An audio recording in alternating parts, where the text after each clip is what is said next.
la que se dice. Es, por ejemplo, ¿cómo Obama, con qué discurso se distinguió Obama? Con el de Yes We Can.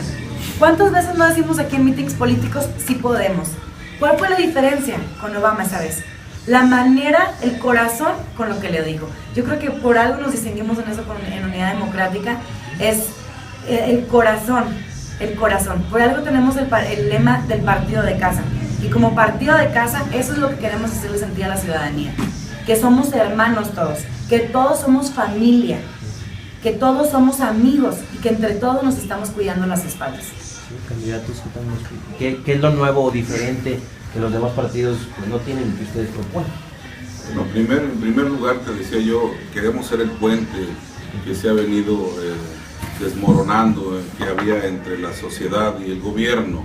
Nosotros, y se ha venido desmoronando a consecuencia de las mentiras, de las falsedades, de la rapiña de la que hemos sido víctimas los ciudadanos.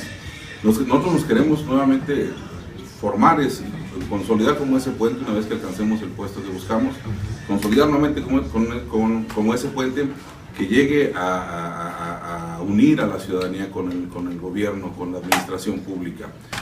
Sin duda alguna lo tenemos que hacer. La ciudadanía ha perdido la fe en los políticos, en sus representantes. Los representantes, como son los congresistas, como son los diputados, han dejado de hacer su trabajo, y bajo esa premisa vamos a entrar, devolverle a la ciudadanía el respeto que le ha venido perdiendo la administración pública. Nosotros somos un partido ciudadano, la verdad, en su mayoría. Te digo, una prueba de ello es que en esta ocasión nosotros siempre, la UDC siempre había participado como con una alianza, con una coalición con el Partido de Acción Nacional. Esta vez lo están haciendo con los ciudadanos, y prueba de ello, te digo, es la candidatura que muchos de los candidatos detentamos. Somos mayormente ciudadanos antes que ser simpatizantes o militantes del partido, y te juro que esa es la intención del partido.